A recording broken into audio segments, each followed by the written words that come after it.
Assalamu alaikum al'umma na.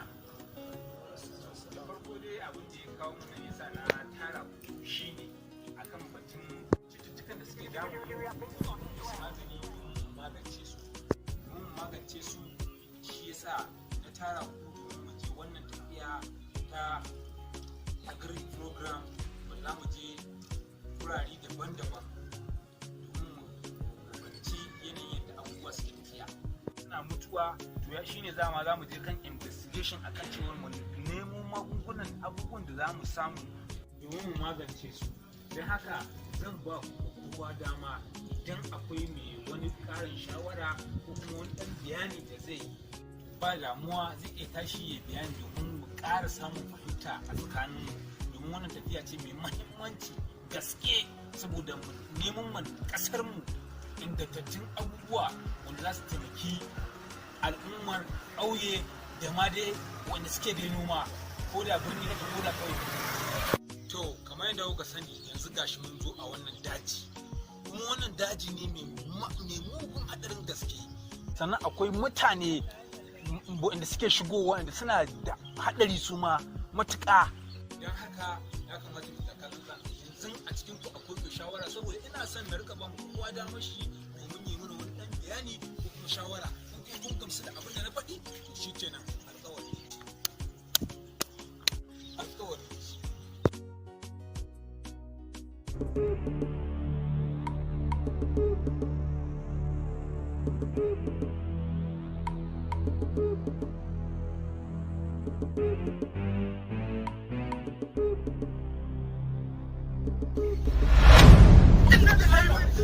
Hey, malam kai waye?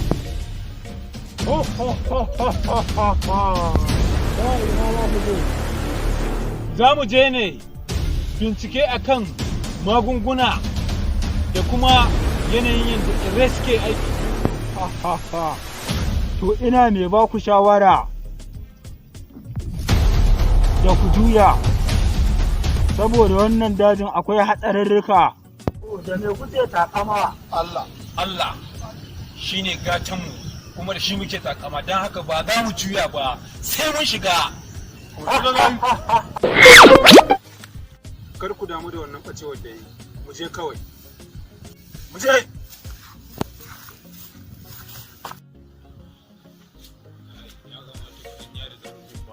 Nake so da ku shi ne, kamar yadda na yi muku bayani tun farko, magungunan nan su ne za mu je mu nemo. Kar ku damu da duk waɗannan abubuwan da suke faruwa a cikin dajin nan. Dama matakin nasara dole sai kun haɗu da irin waɗannan abubuwa. Amma ba na ga da kai abun tsoro ciki.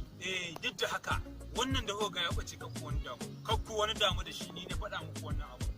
Mun dogara da Allah. Allah shi ne gatan mu. Allah ya ba mu ba kowa. Yi kokari tabbatar da cewa mun yi su. Insha Allah ku ranka da ni. To haka nake so.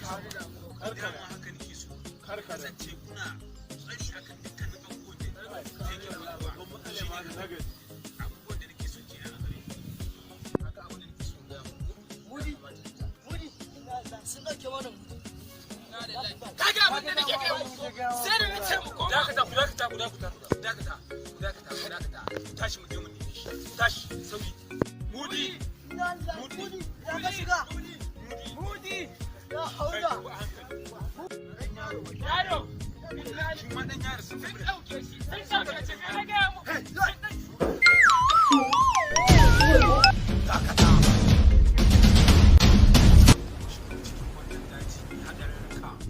Ba sai da aka sanar da ku ba. Sai da aka sanar da ku na turo da dan aike na ce ga mu kada ku shigo cikin wannan daji. Me kake bukata? Ka dawo mana da mutanen mu sai da na sanar da wannan daji da kuke gani. Daji ne mai hadarin gaske. An gaya maka cewa muna tare da Allah. Kuma muna tare da Allah. Da haka to ku dawo mana da mutanen mu ba za mu dawo da su ba don mutanen ku sun dade da zuwa Barzahu. Ƙarya ka ce wallahi. Ko da za ku koma baya, ko da za ku je duka sai na ƙarar da ku. Ƙarya ka ce yi, na ku karfa ka. Idan kuna ganin cewa za ku iya ja da ni, yanzu ina so ku ɗauki wannan wukai ku yaƙe ni. No. Ha ha ha ha.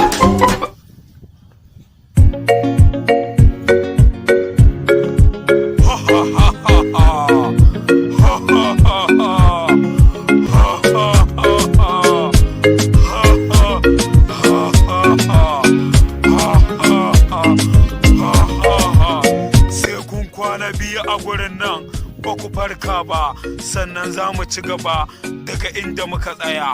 Ha ha ha ha ha ha ha ha ha ha ha ha ha.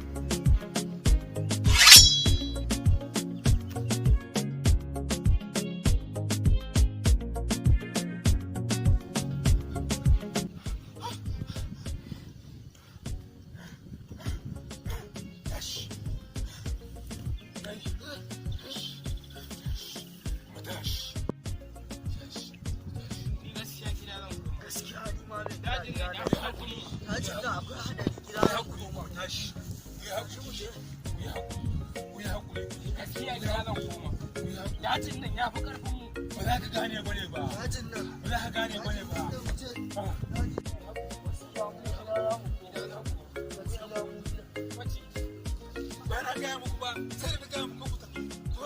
Please subscribe ku danna mana